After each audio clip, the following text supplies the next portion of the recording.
pada saat Lebaran Adha kemarin, saya kan bilang sama anak-anak, silakan datang ke rumah mama, kita sholat bersama. Jadi mereka datanglah ke rumah saya untuk sholat berjamaah, sholat id di rumah saya. Iya. Nah, pada saat setelah sholat id kan saya sudah sediakan ketupat, kita makan bareng-bareng.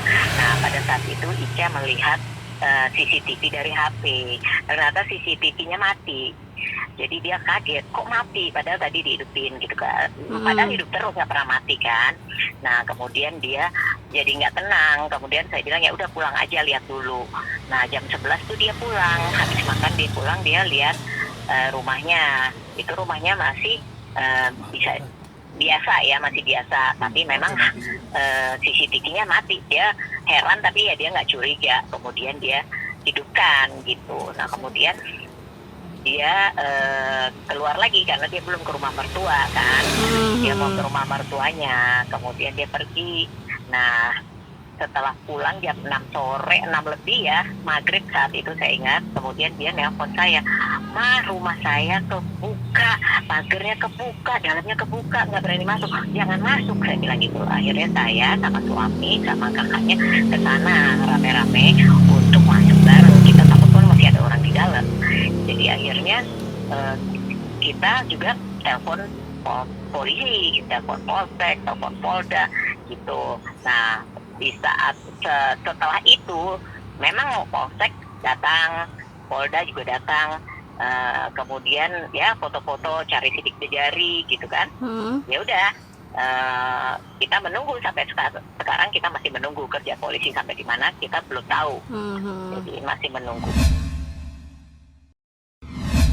Kerugiannya ya untuk barang-barang yang ada di di berangkasnya sekitar 500 jutaan ya.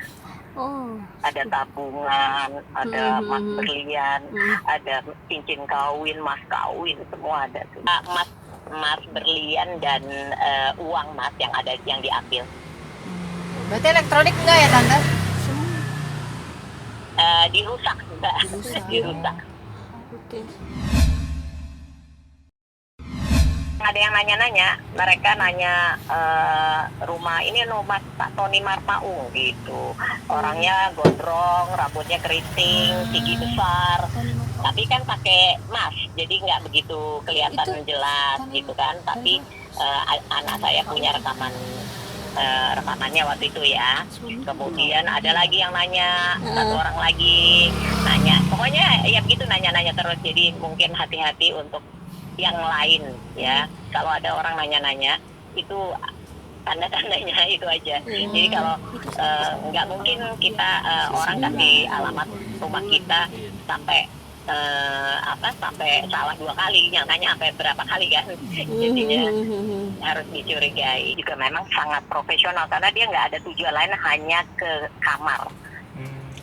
Itu kamar berantakan banget. Padahal menuju kamar itu ada 3 pintu yang harus dia buka, itu dia bisa buka. Banyak yang aneh sebelum ini, memang banyak yang aneh karena ada orang yang nanya nama siapa, yang bukan nama kita gitu. Itu ada beberapa sih, tapi itu udah kita sampaikan ke polsek, udah pokoknya udah semua kita sampaikan. Polsek udah datang, udah foto, ada yang udah ambil sidik jari. Jadi ya kita nunggu, benar-benar nunggu kerja polisi. Jadi saya dia shock berat, memang dia nggak bisa tidur, hanya nangis, dan dia juga memang gimana ya, takut ya jadinya, karena kebayang aja kalau waktu ada kejadian dia pulang itu gitu loh, jadinya belum tentu selamat juga kan. Jadi ya alhamdulillah kita masih dilindungi Allah, tapi kita tetap minta kepolisian untuk menuntaskan kasus ini, karena ternyata setelah aja masukkan ke Instagramnya itu hampir banyak sekali orang yang memang mengalami hal yang sama. Jadi jangan lupa untuk subscribe Cumi Cumi. Ditekan ya tombol lonceng merahnya.